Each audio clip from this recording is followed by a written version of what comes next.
So next up we have a couple of Dussacks from Wulflund. Now the Dussack as a metal piece of kit is quite difficult to get for HEMA, and it's interesting to see how people are dealing with making them. So for me this was an important purchase because it was my first metal Dussack, and it was really, this could be really good or it could be really poor. So let's have a look at what we got. So first of all we have Dussack number 1. You'll notice that Dussack number 2 looks very similar to Dussack number 1 because they are identical in theory. Now the basket on this is good and sturdy. Okay, it's very, very, very, very simplistic. The metal is reasonably thin. We'll see how this holds up, but I don't have an issue with this. Usually, as you'll notice, people in HEMA tend to want something a little bit thicker than the historical models because they get more of a consistent beating. Shouldn't be really a harder beating. We should just be looking at getting hit more and more and more. There's a reasonable amount of space here. These are big, and I assume this is for dealing with people with gloves, so it's tolerable. It is a lot of space, but if it's based on a historical piece, I'd like to see the historic piece it's based on, but we shall see. The pommeling, I'm not overly fond on this shape of pommel, but that's me. It's relatively comfortable in the hand. It is very, very forward balanced, and it is quite heavy. Now, that's not outside the realms of handling Dussacks on the ones that I've held.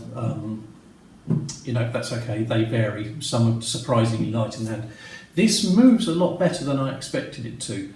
For fencing against someone, if you are both very, very cautious, this is going to lump really, really hard. What I would say is that the finish on these is not immaculate. They're clean and they're smooth and there's no burrs on them, which is the main and most important thing. But they're not finished to a high degree. They're not really mirror polished or anything like that. There is still a little bit of grubbiness to them all over, and you see this on the guards as well. Again, that's not a major issue because I am planning on training with them and they'll be grubby within weeks anyway. Now, there is a little bit of difference between the back and the front edge. Not very much, and again, I don't see that as being an issue, as, to be honest, hopefully this will prevent it from getting too chewed up. The messes that I have from Ensifer are very, very lovely and light and move incredibly quickly, but the edges got chewed up quite quickly because there was quite a lot of difference in the edge dimensions.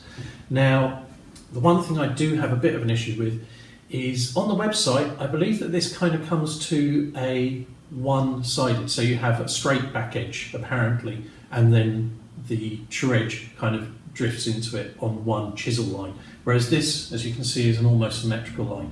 Now, I'm not sure why they kept the point on it quite as much as they have. There's no need for that, and I'm going to file that off. It needs to be filed off because it makes it dangerous to drill with. So yeah, it's okay. Handling wise, I could drill with these. I would not be comfortable to spar hard with people because I would quite happily break a fencing mask with this, I think.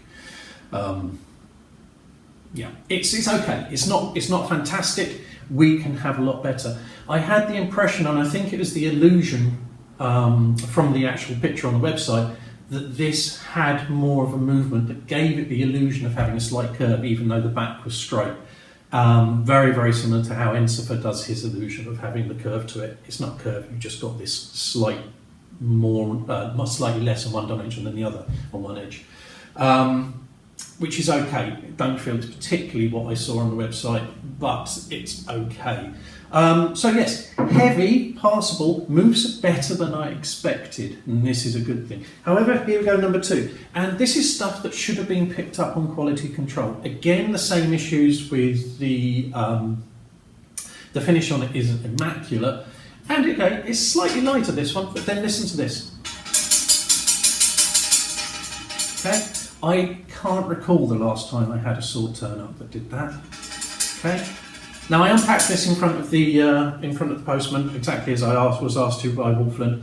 But this is an issue where something shouldn't be going out like that. So I can probably wedge something inside the handle to stop it, but it shouldn't go out like that. And that's a bit shoddy on the workmanship front. So overall, as a drilling item, they're okay. And I think they'll be fine. I will have to file the points off. As a sparring weapon, I would be remarkably loath to use them. The spaces down here are too big.